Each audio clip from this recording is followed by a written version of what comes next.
Et on en vient à cette polémique autour du projet Cigéo aux confins de la Haute-Marne et de la Meuse. Le potentiel géothermique du sous-sol de Bure aurait-il été sous-évalué pour faciliter l'implantation de ce centre de stockage de déchets radioactifs? C'est en tout cas l'avis de plusieurs associations antinucléaires. Elles ont saisi la justice. Michel Marie du collectif contre l'enfouissement des déchets radioactifs est notre invité. Bonjour, merci d'être avec nous. Alors dans moins de 2 heures, le tribunal de Nanterre doit rendre sa décision. Qu'attendez-vous de la justice? On attend tout simplement que le mensonge soit mis sur la place publique, puisque le dossier est maintenant volumineux. Et voilà 2 ans, donc on a déposé cette assignation et qui démontre qu'effectivement, il y a bien eu une dissimulation, j'allais dire, d'un élément majeur, la géothermie par exemple. Et donc là, cette fois-ci, on arrive au bout du rouleau. Ceci dit, la justice, on ne sait toujours pas à l'heure qu'il est et ce qu'elle va donner. Qu'elle traite en notre faveur ou non, on voit quand même que le dossier est quand même assez conséquent. Première audience, c'était début janvier. Justement, un avocat des associations antinucléaires s'exprimait à l'occasion de cette audience. On l'écoute. Nous reprochons à l'ANDRA de s'obstiner à vouloir installer son centre de stockage des déchets radioactifs à un endroit dangereux. Dangereux parce qu'il y a une ressource d'eau chaude en dessous que les humains seront amenés à exploiter. Et donc, cela générera une perforation des déchets et avec des conséquences incalculables. Et les règles de sûreté lui empêchent de faire ça.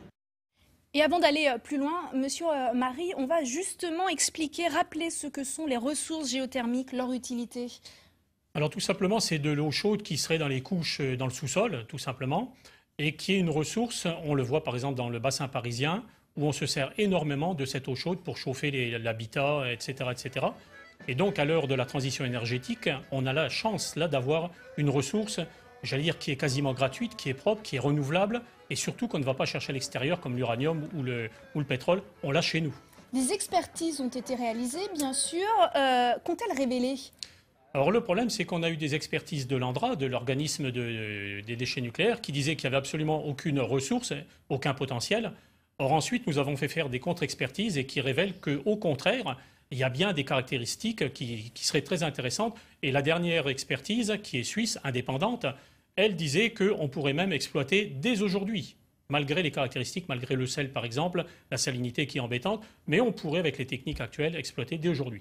On parle d'un démarrage progressif de l'exploitation en 2025. Le tribunal de Nanterre rendra son délibéré donc à 14 h aujourd'hui. Cette décision peut-elle changer la donne, ralentir clairement le projet ?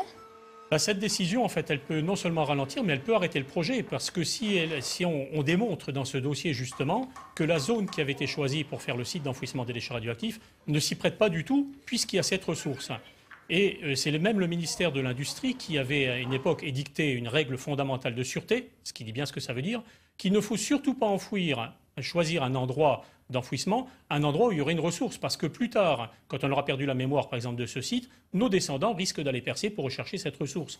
Donc il fallait un sous-sol qui soit complètement neutre, complètement désert, j'allais dire. Et là, il s'avère que ce n'est pas du tout le cas. Donc autrement dit, il faut absolument arrêter les travaux sur Bure et puis donc voir ensuite, réfléchir, repartir sur qu'est-ce qu'on fait avec ces déchets nucléaires. Merci beaucoup Michel Marie d'avoir accepté notre invitation. Je rappelle que le tribunal de Nanterre doit rendre sa décision à 14 h concernant le potentiel géothermique de Bure. A-t-il oui ou non été sous-estimé par l'ANDRA, délibéré dans l'après-midi donc?